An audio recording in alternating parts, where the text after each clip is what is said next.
साहब, दो सवाल। एक तो हमने बड़ी जिम्मेदारी से, हमारे तमाम संवाददाताओं ने बड़ी जिम्मेदारी से जो रिपोर्ट तैयार की है, प्रदेश के उन इलाकों का हाल आप तक पहुंचाया है। आप अभी खुद जिक्र कर रहे थे यमुनानगर, टोहाना, फरीदाबाद। इस रिपोर्ट पर कितनी कार्रवाई होगी, एक। और जब हम यहां चर्चा कर रहे थे, दो बड़ी महत्वपूर्ण चीजें निकलकर सामने आ रही थी। एक तो ये कि साहब अकाउंटेबिलिटी नहीं है हमारे प्रदेश में, डॉक्टर्स अपनी अकाउंटेबिलिटी नहीं समझते। और दूसरा ये कि लेट लतीफी बहुत है, डॉक्टर्स की लापरवाही और मनमानी बहुत है। क्या ऐसी चीजें हम उम्मीद करें कि जल्दी ही दूर होंगी? देखिए, जो आपने बाद में दो प्रश्न पूछे वो मैं आपसे अब सहमत नहीं हूं, क्योंकि आज मेरे अस्पतालों में कोई लेट लतीफी नहीं है। मेरे अस्पतालों में आज सारा स्टाफ टाइम पर आता है। लोग अस्पतालों में जाने वाले स्टाफ की तरफ देखकर अपनी घड़ियां मिलाते हैं कि इसका मतलब इतना टाइम हो गया जो डॉक्टर अस्पताल में जा रहा है, जो स्टाफ अस्पताल में जा रहा है। ये आज मैं नहीं मानता हूं। दूसरी बात आपने कही अकाउंटेबिलिटी की। आज हर आदमी को, मेरे हर स्टाफ को अकाउंटेबल माना जाता है। मैं अगर कोई समाचार चैनल पर देख लेता हूं, अगर मैं किसी समाचार पत्र में भी देख लेता हूं कि कहीं पर कोई कोताही हुई, तो मैं उसकी कार्रवाई करवाता हूं। चाहे मैं रात के 11 बजे देखूं, और मैंने रात के 11 बजे देखा कि बहादुरगढ़ के अस्पताल में किसी महिला की डिलीवरी होनी थी और उसको रोहतक शिफ्ट किया गया। मैंने रात को झज्जर के डिप्टी कमिश्नर को कहा कि सुबह मेरे टेबल पर इसकी जांच होकर रिपोर्ट होनी चाहिए कि क्या मामला हुआ। उसी प्रकार से अन्य अस्पतालों में भी, पानीपत में घटना हुई थी, एक एक्सीडेंट हुआ और उसकी पेशेंट की मृत्यु हो गई, और मैंने चैनल से देखा और मैंने उसी वक्त पानीपत के डिप्टी कमिश्नर से उसकी रिपोर्ट मांगी। आज अकाउंटेबिलिटी है। वो जो लूज टैग थे वो सारे खत्म हो गए। आज मेरा स्टाफ सारा समय पर आता है। मेरे स्टाफ ने अश्योर किया है कि हम डॉक्टर के जो स्वास्थ्य सेवाएं हैं इसको बेहतर बनाने के लिए बेहतर से बेहतर काम करेंगे। और मैं भी ये चाहता हूं, मैंने अपने डॉक्टरों को कहा है कि डॉक्टर का जो समाज में स्थान होना चाहिए, मैं तुम्हें वो स्थान दिलाऊंगा। उसके लिए कुछ मेहनत आप कीजिए, कुछ मेहनत मैं करूंगा। डॉक्टर एक बहुत सम्मानजनक पेशा है और उसको मैं समाज में वही दर्जा दिलाना चाहता हूं, बेहतर काम करके दिलाना चाहता हूं। लेकिन साहब, ये जो रिपोर्ट इंडिया न्यूज हरियाणा ने सौंपी है, इस पर कोई कार्रवाई होगी सर या नहीं होगी? माना कि कुछ चीजें बेहतर रिपोर्ट सौंपी है जी, ये आपने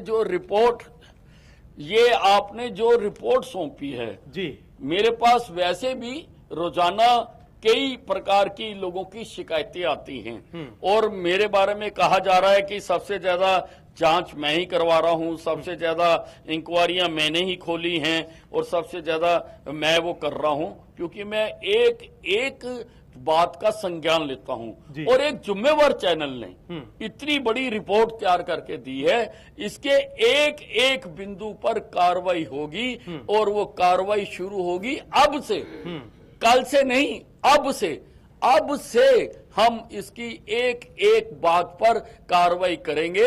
और मैं आपसे कहना चाहूंगा कि आप कुछ समय के बाद जो आपने पॉइंट दिए, इनको दोबारा जाकर जरूर जांचिए कि इनमें सुधार आया या नहीं आया। भाई साहब, बहुत धन्यवाद हम आपका करना चाहेंगे, लेकिन यहां एक बहुत ही प्रबुद्ध वर्ग हमारे साथ मौजूद है जो सीधे स्वास्थ्य मंत्री से अपने मन की बात कहना चाहता है। और जिस तरीके से, जिस बेबाकी से, जिस सच्चाई, ईमानदारी से आप अपनी बात रखते हैं, ये शायद दोहराने की आवश्यकता नहीं है, प्रदेश जानता है। हम सिर्फ एक सवाल आपसे पूछना चाहते हैं, इससे पहले कि एम्स की प्रोफेसर आपसे सवाल करें या अनिल भारद्वाज जी हैं वो आपसे सवाल करें। 25 वर्षों से निजी स्तर पर अस्पतालों की सेवा कर रहे हैं डॉक्टर राजेंद्र गुप्ता, वो आपसे अपने मन की बात कहें।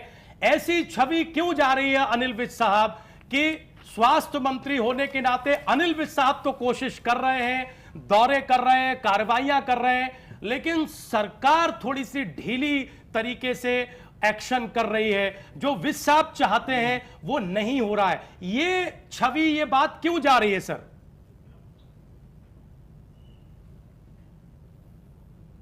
देखिए, मुझे कोई रोक पाए ऐसा मुमकिन नहीं है, इसलिए मैं अपना काम करता हूं। नहीं, क्या कोई ये रोकने की ठीक है, कोशिश कर रहा राजनीति है? विज साहब, कोई कुछ रोक पाए ये तो अड़चनें मुमकिन भी है ही आती नहीं, हैं। लेकिन क्या अनिल कुछ विज को कोई अड़चनें रोकने भी की आती हैं। कोशिश करता भी है?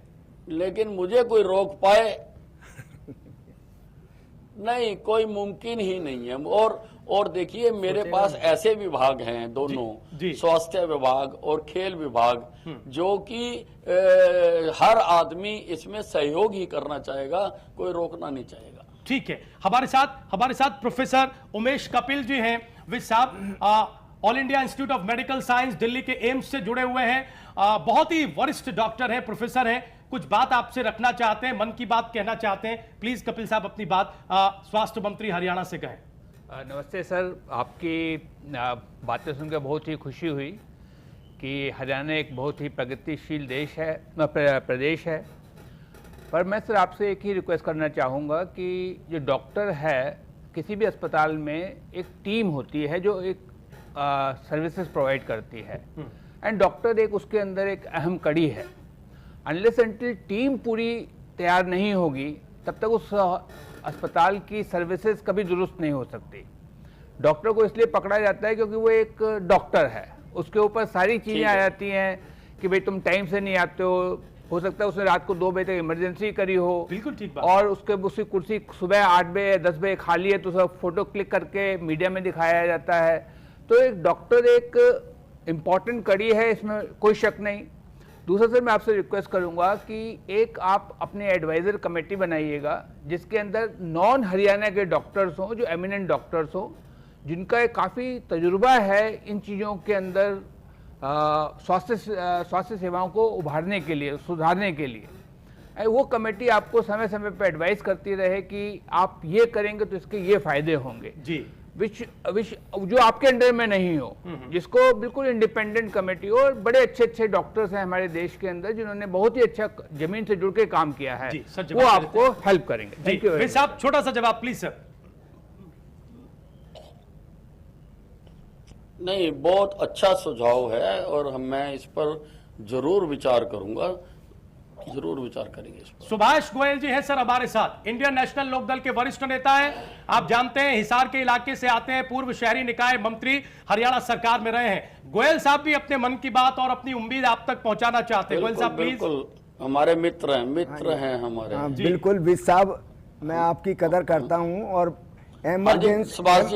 इमरजेंसी सर्विसेज के लिए मैं आपसे एक प्रार्थना करूंगा कि इमरजेंसी चैनल बनाया जाए अलग से, जो सारी चीज़ों से ऊपर हो, जो तुरंत, जिस प्रकार प्राइवेट हॉस्पिटल्स के अंदर वो सुविधाओं की फिर कोई कमी नहीं रहती, एकदम प्रोवाइड होती है इमरजेंसी सर्विस, वो आप अलग से एक चैनल बनाएं ताकि लोगों को वो फैसिलिटी मिल सके, उसके चक्कर में ना पड़े लोग। विज साहब, छोटा सा रिएक्शन सर गोयल सर की बात पर प्लीज।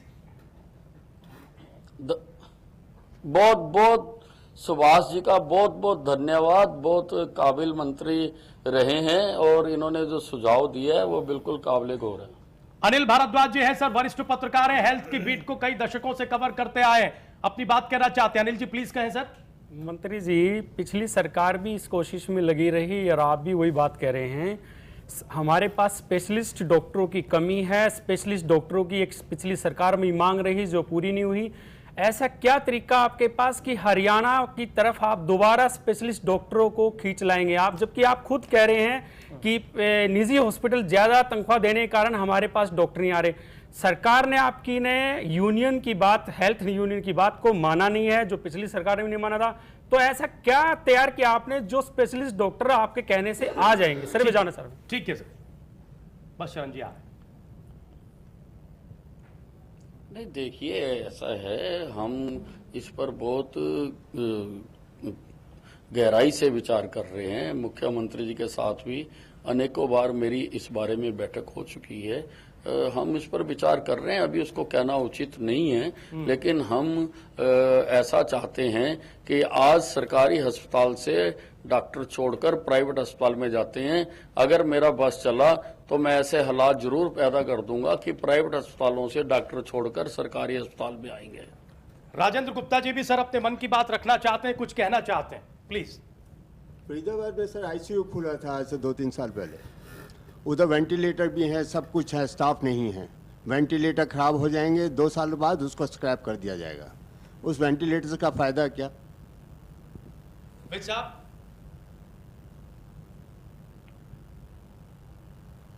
हेलो विज साहब, फरीदाबाद हेलो। में वेंटिलेटर का जिक्र कर रहे हैं यहाँ राजेंद्र गुप्ता फरीदाबाद में जी। वेंटिलेटर्स हैं, लेकिन जिस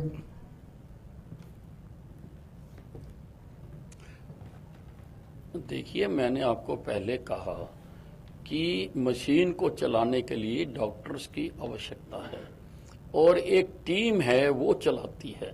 अगर ऑपरेशन भी करना है तो ऑपरेशन थिएटर भी चाहिए, सर्जन भी चाहिए, एनेस्थीसिया वाला भी चाहिए। अगर इनमें से एक भी चीज मिसिंग है तो ऑपरेशन थिएटर में काम नहीं हो सकता है। वही पोजीशन वेंटिलेटर की है। वेंटिलेटर के लिए भी पूरी एक टीम चाहिए। जब तक मैं टीम खड़ी नहीं कर लेता तब तक मैं इक्विपमेंट्स को चलाने की बात नहीं कह सकता। विज साहब, धीरे धीरे कार्यक्रम का जो समय है वो समाप्ति की तरफ जा रहा है। एक बड़ा निजी सा सवाल करना चाहेंगे, वो ये कि इतनी मेहनत के लिए ऊर्जा कहां से लाते हैं विज साहब?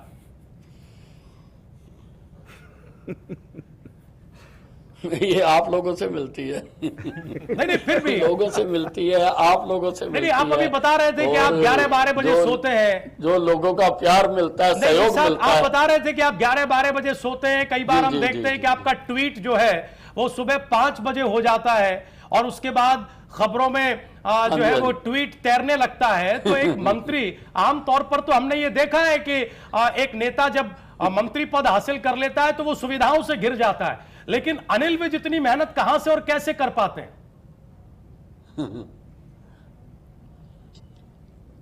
क्योंकि मैं लोगों में रहता हूं और लोग जो हैं वो एनर्जी का पावर हाउस हैं जी, तो मुझे उनसे एनर्जी मिलती रहती है। अच्छा विज साहब, एक बात और बता दीजिए, चूंकि इतनी अच्छी चर्चा हो रही है और ये मौका हमारे पास है। इन दिनों अनिल विज साहब को सबसे ज्यादा चीज कौन सी परेशान कर रही है?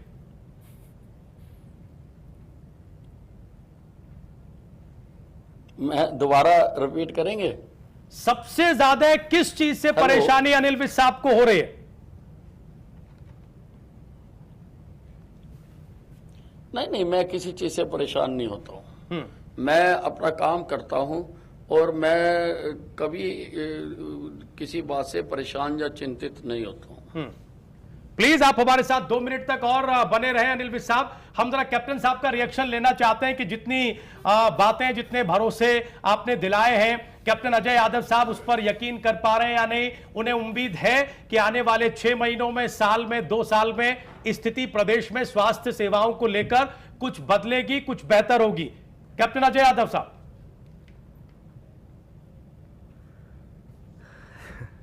देखिए साहब, ऐसा है कि अनिल विज जी जो बड़े मेहनती आदमी हैं, लेकिन जब तक संसाधन नहीं जुटा पाएंगे, जब तक इनके बजट के अंदर इजाफा नहीं होगा, तो डॉक्टर्स की पे कहां से आएगी, इक्विपमेंट कहां से आएगा? तो मेरा इनसे केवल एक ही निवेदन है कि आप मुख्यमंत्री जी से कह के जो अगली बार जो बजट पेश करें उसमें कम से कम 5% का आप रखें जी, और उसका हर साल आप जो है बजट में इजाफा करें, ताकि आपके पास मेडिकल कॉलेज में जो हमारे जो बनाए हुए मेडिकल कॉलेजेस हैं उनको मेंटेन कर सकें और पीपीपी मोड के ऊपर आप मेडिकल कॉलेजेस खोलिए, ताकि जो अब आप देखिए एम्स जो है वो झज्जर के अंदर है और लेकर अंबाला से चंडीगढ़ में आपका पीजीआई है जी, वहां से लेकर दिल्ली के बीच में कोई भी एम्स नहीं है। ठीक, उसी प्रकार से जयपुर से लेकर और आपका दिल्ली के बीच में कोई एम्स नहीं है। रेवाड़ी के अंदर एम्स अगर एक्सटेंशन खोल दें, एक एक्सटेंशन अगर आप करनाल में या कहीं खोल दें एम्स की एक्सटेंशन, जी, तो मैं समझता हूं कि लोगों को बड़ी राहत मिलेगी। ठीक है विज साहब, एक तो इस सवाल का जवाब दीजिएगा सर, और दूसरा हम ये जानना चाहते हैं कि सरकार 5 साल के लिए होती है, हम जो आपका लक्ष्य है उसके पायदान पर 1 साल में चढ़ता हुआ सरकार को देखेंगे, 2 साल में देखेंगे? देखिए, ऐसा है, हर रोज देखेंगे, हर रोज इम्प्रूव होगा। और मैं आपके चैनल के माध्यम से हरियाणा की जनता को बताना चाहता हूं कि हमने हर जिले में हमने सोचा है कि हम एक मेडिकल कॉलेज खुलवाने का प्रयत्न करें। अभी इसकी हमने कोई पूरी योजना नहीं बनाई है, लेकिन हम सोच रहे हैं कि हम इसके लिए कोशिश करें और हम उसका ब्लूप्रिंट बनाने की कोशिश कर रहे हैं। कैप्टन साहब की बात को मैं तायद करता हूं और मैं विपक्ष के भी जो सुझाव इसमें आएंगे मैं उन सबको स्वीकार करूंगा और उन सब के ऊपर मैं काम करूंगा। विज साहब, हमें जानकारी मिल रही है कि आपको जाना है, लेकिन जाने से पहले डॉक्टर चमन जी हमारे साथ हैं, वो एक बात आपके सामने रखना चाहते हैं। चरण सिंह जी, प्लीज चरण सिंह जी रखें सर। राजीव रघुनंदन जी, सबसे बड़ी बात है कि जो प्राइवेट प्लेयर है, प्राइवेट प्रैक्टिशनर है, उनका भी एक अहम रोल होता है हेल्थ प्रोवाइड करने का। जैसे हम लोग कहते हैं कि हेल्थ एक फंडामेंटल राइट है, प्राइवेट को कंट्रोल करने के लिए, क्योंकि हम लोग देखते हैं कि भी एक ट्रांसपेरेंसी इंटरनेशनल संस्था है, उन्होंने एक सर्वे किया था 2012 का, जो हेल्थ का में करप्शन है वो नेक्स्ट टू पुलिस है। तो बहुत बड़ा करप्शन भी इन्वॉल्व होता है हेल्थ में। यदि आप करप्शन को दूर कर पाएंगे तो उसमें प्राइवेट प्रैक्टिशनर का बहुत ज्यादा रोल होता है, उसमें हमारे को क्या करना है। दूसरा, यदि हमारी हेल्थ इंप्रूव होती है तो पूरा भारत एक बहुत बड़ी शक्ति बन सकता है। हम लोग देख रहे थे कि जो एक सिंगापुर छोटा सा कंट्री है, वहां लगभग 6 लाख टूरिज्म आते हैं हेल्थ को ट्रीटमेंट के लिए, भारत में सिर्फ 3.5 लाख आते हैं, जबकि जो सिंगापुर है दिल्ली का आधा है। तो यदि हम टूरिज्म को भी बढ़ावा देंगे, हमारी इनकम जनरेट होगी और हमारा देश तरक्की करेगा। चरण सिंह जी, आप कह रहे हैं विज साहब से, आप ये कहना चाहते हैं कि प्राइवेट प्रैक्टिशनर पर ध्यान दें जो करप्शन लिप्त है, जो करप्शन में लिप्त है। विज साहब प्लीज। हाँ, नहीं, मैं बिल्कुल मैं इस बात से भी सहमत हूँ। देखिए, जो प्राइवेट सेक्टर है उसने स्वास्थ्य सेवाओं में अपना बहुत महत्वपूर्ण योगदान दिया है। अगर सरकारी अस्पतालों की जो स्थिति है आपके सामने है, अगर प्राइवेट सेक्टर इसमें योगदान ना देता तो हमारी स्थिति बहुत खराब होती। इसलिए उसको मैं बिल्कुल स्वीकार करता हूं, प्राइवेट सेक्टर की भूमिका को मैं स्वीकार करता हूं और वो जो काम कर रहे हैं वो भी बहुत सराहनीय है। ठीक है, बहुत धन्यवाद अनिल विज साहब हमारे साथ जुड़ने के लिए, समय निकालने के लिए और हमारे तमाम प्रबुद्ध मेहमानों के सवालों के जवाब देने के लिए। कैप्टन अजय यादव साहब, आपका भी बहुत बहुत धन्यवाद, लगातार 1.5 घंटे तक हमारे साथ जुड़े रहने के लिए और अपनी बात प्रदेश की स्वास्थ्य सेवाओं को लेकर रखने के लिए। दोनों ही मेहमानों का बहुत बहुत शुक्रिया। स्टूडियो में हमारे साथ कई खास मेहमान मौजूद हैं जो अब तक अपनी बात नहीं रख पाए हैं। हमने समस्याओं को उठाया, समस्याओं पर विज साहब ने टिप्पणी की। कितना सहमत है हमारा ये प्रबुद्ध वर्ग और क्या उम्मीद रखता है, हम छोटे छोटे रिएक्शन ले लेते हैं। सर प्लीज कहें, आप सर अपनी बात कहें। मैं 2-3 बातें कहना चाहता था, सुझाव भी रखना चाहता था, मुझे मौका नहीं मिल पाया। एक आज के ही अखबार में एक न्यूज़ छपी है, असली नोट और नकली चोट। हिसार के लगभग 50 या 60 डॉक्टर्स की उसमें रिपोर्ट है कि जो नकली चोट पहुंचा के और MLR तैयार करते थे और उसके बदले में वो पैसे वसूल करते थे, उसके बारे में विज साहब की मैं प्रतिक्रिया जानना चाहता था, मुझे मौका नहीं मिला जी। मैं फरीदाबाद से हूँ, 2-3 बातें मैं सजेशन देना चाहता था। फरीदाबाद में एक ESI हॉस्पिटल बना हुआ है जो लगभग 400 या 500 बेड का है और जन संसाधनों का जितना दुरुपयोग आप देख सकते हैं तो उस हॉस्पिटल में देख सकते हैं, वो बिल्कुल कहीं कार्य नहीं कर रहा। इसी तरह से कम 20 या 25 डिस्पेंसरी बनी होंगी जो बिल्कुल काम नहीं कर रही। उनको मर्ज करके अगर 1 या 2 या 3 या 4 उनको कार्य करने वाले हॉस्पिटल या डिस्पेंसरियों में कन्वर्ट करें तो ज्यादा बेहतर होगा और ज्यादा लोगों तक सुविधा भी पहुंचे। एक सुझाव और मेरा थोड़ा सा रह गया था कि जो डॉक्टर्स इस तरह के कई माल प्रैक्टिसेस में इन्वॉल्व हैं, वो टेस्टिंग केवल इसलिए बाहर रेफर करते हैं कि उनको कमीशन अर्न कर सकें वो, तो इस तरह के डॉक्टर्स के ऊपर भी अंकुश लगना चाहिए। और बड़े अच्छे काबिल सर्जन्स भी हमारे हॉस्पिटल्स में हैं, लेकिन वो हॉस्पिटल में सर्जरी नहीं करते, उन्होंने अपने अरेंजमेंट नर्सिंग होम्स में और हॉस्पिटल्स में, बड़े हॉस्पिटल्स में कर रखे हैं, वहाँ सर्जरी करते हैं, वहाँ रेफर करते हैं और वहाँ से पैसे वसूल करते हैं और उसको वो सरकारी अस्पतालों में नहीं करते। इस तरह की प्रैक्टिस पे अंकुश लगना। देखिए जी, मैं भाषण तो देना नहीं चाहता क्योंकि भाषण का टाइम नहीं है, बहुत अच्छा जो है का अवसर दिया पहली बार जिंदगी में इस चैनल ने, केवल परामर्श देना चाहता हूँ जी। और परामर्श मेरा ये है कि जब स्वास्थ्य विभाग से संबंधित बात हो रही है, वैसे तो मैं और दूसरी बात नहीं करता जी, प्लीज। स्वास्थ्य विभाग में जब तक 2 शब्द प्रयोग नहीं होंगे, 26,000 वर्ष तक भी कोशिश कर लेना, सुधार नहीं आ सकता। Number 1, policy. जब तक डॉक्टरों की पॉलिसी ट्रेनिंग तो ले रहे हैं सरकारी उसमें और जा रहे हैं फिर जो है प्राइवेट सेक्टर में। और ठहराव उनका कि कितनी देर तक आपको ग्रामीण क्षेत्र में जाना है, कितनी देर आपको शहरी क्षेत्र में जाना है। डॉक्टर सारे शहरों में बैठे हुए हैं। और दूसरी बात मैं एक और कह रहा था आपसे कि रेस्पॉन्सिबिलिटी, उत्तरदायित्व जब तक नहीं थोपा जाएगा कोई भी काम हो नहीं सकता किसी भी कीमत पर। मेरा ये परामर्श है। जी, छोटे छोटे रिएक्शन। जी देखिए, मैं तो यही कहना चाहूँगा कि अभी एक मामला जो आया था कि पूर्व मुख्यमंत्री हुकम सिंह जी को गुड़गांव के मेडिसिटी के अंदर रेफ़र कर दिया गया था। तो जब एक पूर्व मुख्यमंत्री का पीजीआई से रोहतक पीजीआई से उनको मेडिसिटी में रेफ़र कर दिया गया, जब एक पूर्व मुख्यमंत्री को प्रॉपर ट्रीटमेंट नहीं मिल पा रहा है तो आम जो जनता है उसको कैसे मिल पाएगा।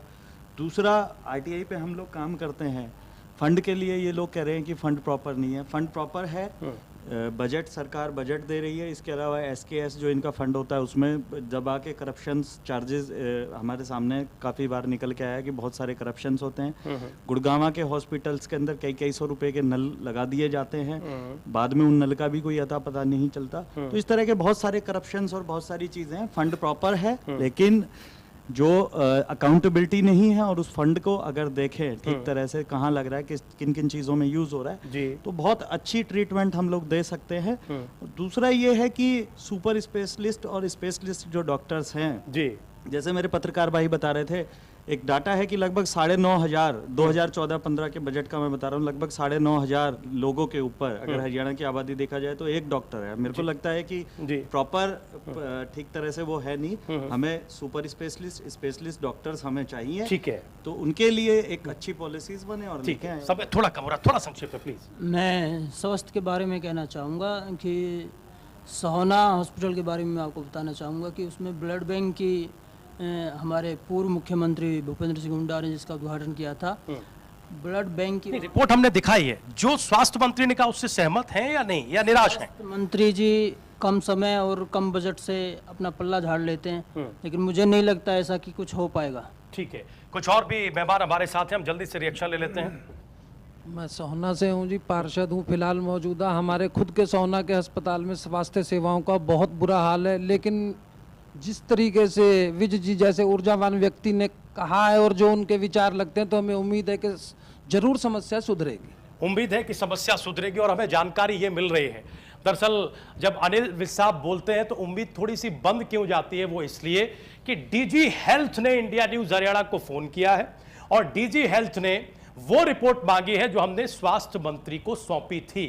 यानी अनिल विज साहब एक्शन में आ चुके हैं और आपका अपना चैनल इंडिया न्यूज हरियाणा काफी पहले से एक्शन में है। हमने आज प्रदेश की स्वास्थ्य सेवाओं को लेकर एक जिम्मेदार कोशिश की है। हमने ये समझने की कोशिश की है कि क्या समस्या है और सरकार कितनी गंभीर है। खुद आपने अनिल विज साहब को सुना, वो इस बात को लेकर आशान्वित हैं कि प्रदेश में स्वास्थ्य सेवाओं को बेहतर करेंगे।